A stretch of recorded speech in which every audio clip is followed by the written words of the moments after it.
Okay. Now, continuing where we left. Now, the thing is, we'll determine the temperature, the equation of bulk temperature. Now, what do you mean by bulk temperature? Bulk temperature means in the entire system of the study, that is throughout this pipe, obviously the fluid which is there, entire fluid is having an average temperature. That average temperature is also termed as the bulk temperature. So we need to determine the bulk temperature of the fluid which is there in the system. That is, if this is the pipe, jitna bhi fluid within this system hai, across the length z equal to 0 till z equal to L. So the entire fluid is having an average temperature. That average temperature is called as the bulk temperature, TB. Now, in order to determine the bulk temperature, like we did in the fluid flow, we studied the average velocity. So average velocity is the velocity of the entire fluid which is there, represented by this a common velocity, that is the average velocity, which was nothing but the cross-sectional area, that is the volumetric flow rate, dr d theta by the cross-sectional area r dr d, this one. Similarly, for the bulk fluid, the same expression can be used, that is bulk temperature is nothing but the velocity into the temperature into r dr d theta, the temperature of the entire volume which is there in the system, divided by the cross sectional area, that is vz r dr d theta, that is divided by the volumetric flow rate. So whatever the temperature you will get, that will be the bulk temperature. So this can be integrated from 0 to 2 pi and 0 to capital R. So from here, we will get the expression of bulk temperature, which is nothing but, let's say the upper integral remains the same, which is integral from 0 to 2 pi, 0 to r, vz t r dr d theta. And the lower part, if you see the lower expression, is nothing but it is the volumetric flow rate. So the volumetric flow rate, this expression can be expressed as the cross-sectional area into the average velocity. So over here, I can write it as the average velocity as Vz into the cross-sectional area pi r square. So from here, we will get the expression of your bulk temperature. So bulk temperature will be the temperature because of the flow, that is the convection part of the entire volume which is there in the system, and divide by the average volumetric flow rate in terms of the average. So the integral 0 to 2 pi 0 to r vz t r dr d theta can be written as tb into the average velocity into the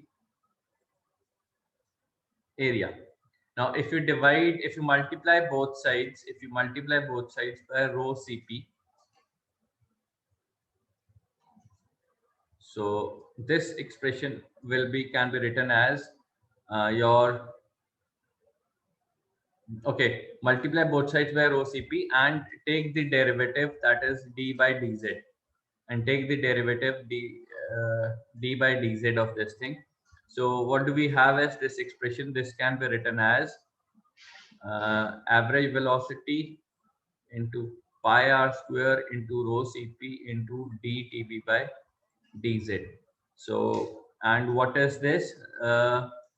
Density into area into this thing. So this entire expression, this part, is nothing but your mass flow rate, because volumetric flow rate into density will be your mass flow rate.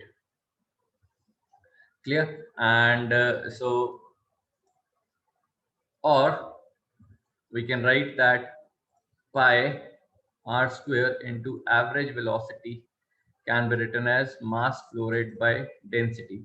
So if you substitute this expression over here, so it becomes rho Cp into mass flow rate by rho into dTb by dz. So density gets cancelled up with density. So we have m dot cp into dTv by dz.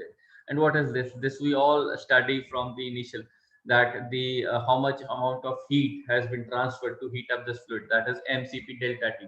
So it is nothing but this expression, that is mcp into dTv by dz. That is the temperature gradient of the bulk fluid across the system. So delta tv by dz.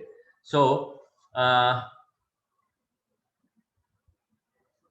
rho cp d by dz of integral 0 to 2 pi 0 to r bz t r dr d theta can be expressed as mcp delta t by dz.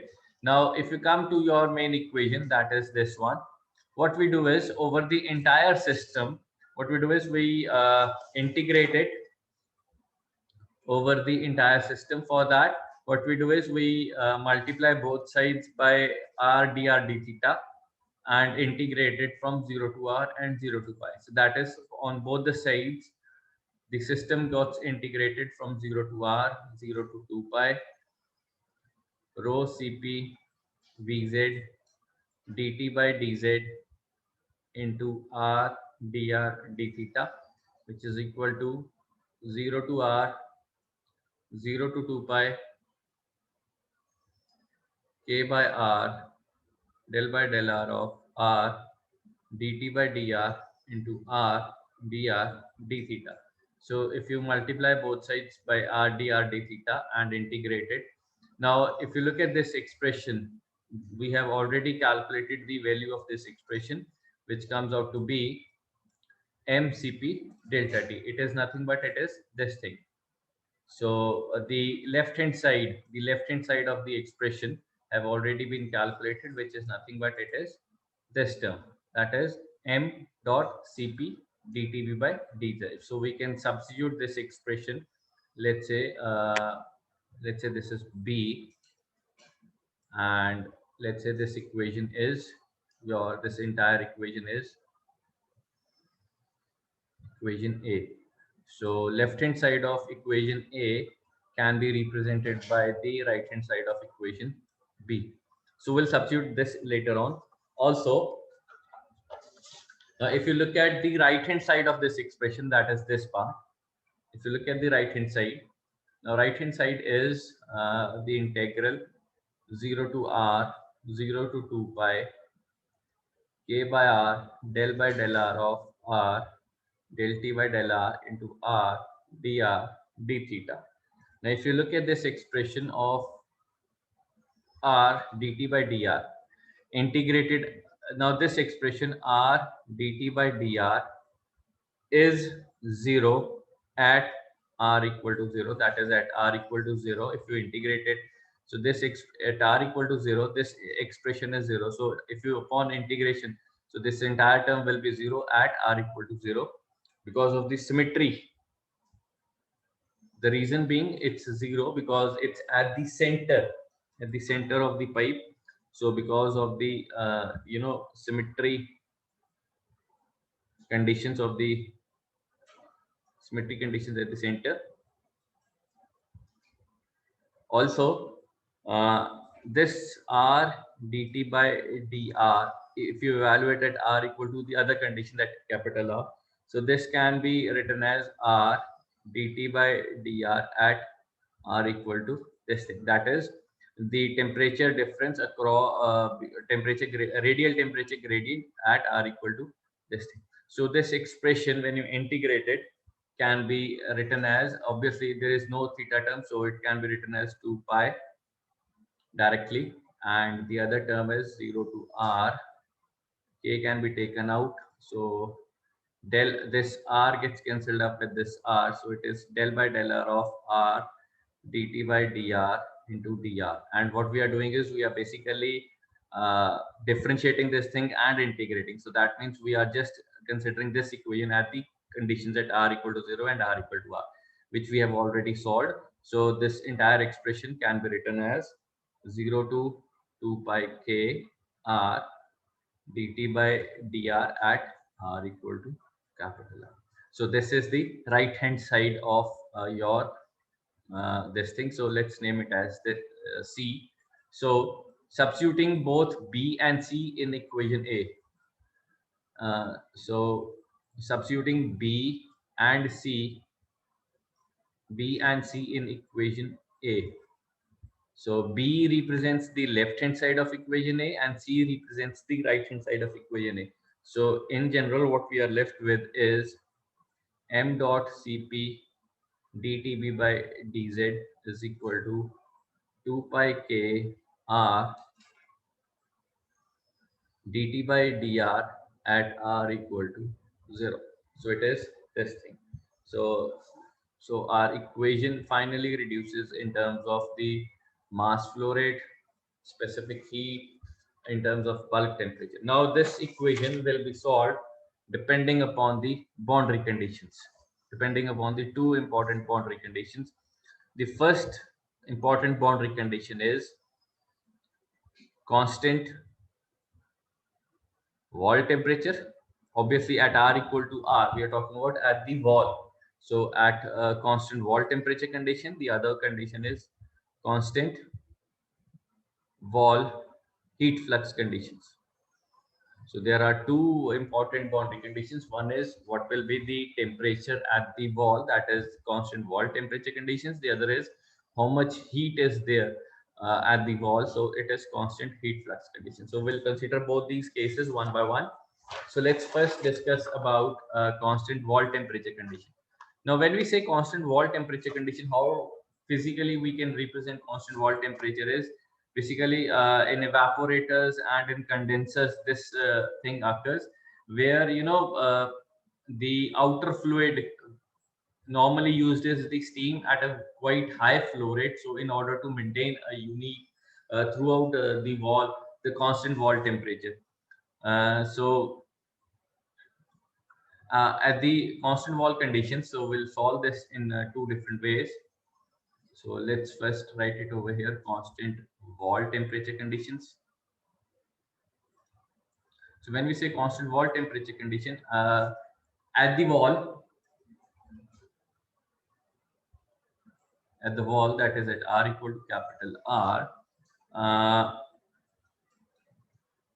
uh, heat flux, which is either represented by Fourier law of heat conduction or by Newton law of cooling at the wall, QR at R equal to capital R at the wall is nothing but K dt by dr at R equal to R. That is heat condition. That is, this is equal to this is equal to, let's say there is a cooling occurring, Newton law of cooling occurring, that is heat H into Tw minus Tb, where Tw is the wall temperature and Tb is the bulk temperature, where Tw is the wall temperature and Tb is the bulk temperature. Now, from here, if you look at this expression, that K dt by dr at R equal to R is represented by this expression, that is H Tw by Tb. So we can substitute this expression in your this equation. Let's say equation D. So in equation D, K dt by dr at R equal to R is represented by this expression, that is H is. So we can substitute in equation D. So what we have is m dot Cp dTb by dz is equal to 2 pi r into H into Tw minus Tb. Now, what is 2 pi r? It is pi d. H into Tw minus Tb, it is m dot Cp Tb by dz. So upon rearranging, so we have dTb by Tw minus Tb equal to pi dH by m dot Cp. So integrate it and over H dz. Okay, so H I've already used, so it is dz. So this can be integrated from 0 to z, and this can be integrated from, let's say, Tb in and Tb out, or z equal to, we can write it at z equal to 0 to z equal to over the entire length.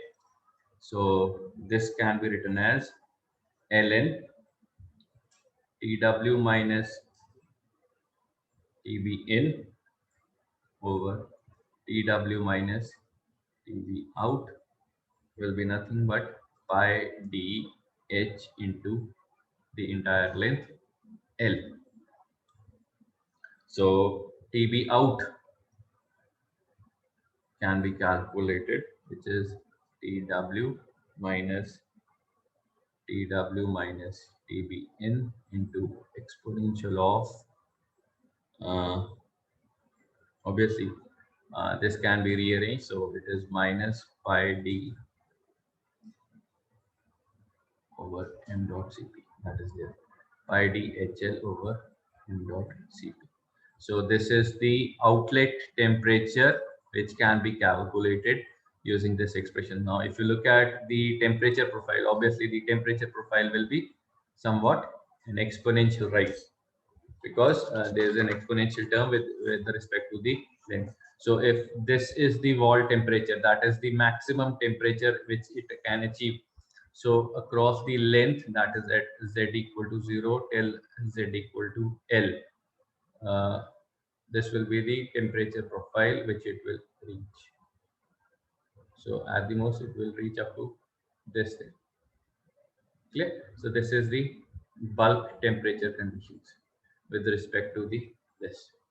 Clear? So this is how we can calculate your bulk temperature. Now if you look at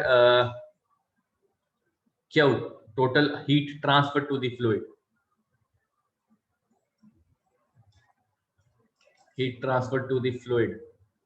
what will be the heat transferred to the fluid? That will be Q is equal to mCp Tb out minus Tb in. Clear? Now what will be Tb out minus Tb in? It can this equation can be written in terms of Tw minus Tb in. What I've done is, in this particular term I have added Tw, I have subtracted Tw and rearranged it. So this can be written as Tb minus Tb out. Clear? And what is mCp from this expression? mCp can be represented as pi dl into h into Tw minus Tb in minus Tw minus Tb out over ln Tw minus Tb in over Tw minus Tb out. So from this particular expression, I've calculated m dot Cp and substitute in over here, so which can be represented in this. And what is this? We all have studied this during our heat transfer. This is nothing but pi dl is the area into h into, and what is this? Your delta T, which is calculated at LMTD conditions. So remember this LMTD, where do we get LMTD? LMTD condition only arises when we have a constant wall temperature conditions. Clear? And this we have already studied. Now this is the expression of the temperature at the outlet, and this is how the bulk temperature varies within the pipe. That is, it varies exponentially. It rises exponentially across the length. Clear? So this is for your constant wall temperature conditions. Now let's look at the constant heat flux conditions. The constant heat flux conditions is, what we do is at the surface,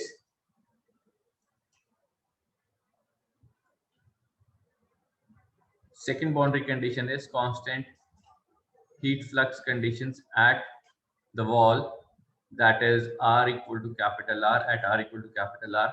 So Q at R equal to capital R is nothing but it's a constant which is QW. Let's represent it as this thing, or K dt by dr at R equal to R is nothing but UW. So you can substitute this in the expression D, substitute in equation D. So upon substituting this in equation D, so what we have is dB over dz is pi d over m dot Cp into QW. And what are all these terms? All these are basically constants, because QW is also constant. So if you integrate this thing, so we have dTB equal to pi d QW over m dot Cp integral dz. So if you integrate from 0 to L, so it will be Tb in and Tb out. So if you integrate this thing, so we have Tb out minus Tb in is equal to pi d QW into L upon m dot Cp. So Tb out is basically linear with the length Tb in plus pi d QW over m dot Cp into L. So across the pipe, across the length, that will be the bulk temperature. So you can clearly see the temperature profiles.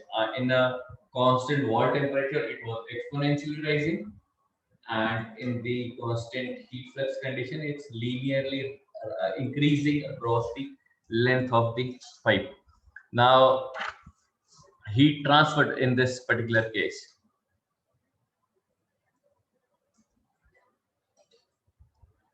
Heat transferred to the fluid in this case. So let's say it is Q is m dot Cp into Tb out minus Tb in. And what is MCP? That is nothing but you can get it from here. You can substitute the value of MCP over here. So it becomes Q dot is pi dl into QW. And what is this? This is cross-sectional area into heat flux is your amount of heat transferred. Clear? So this is the cross-sectional area into the heat flux, and that is amount of heat transferred to the fluid.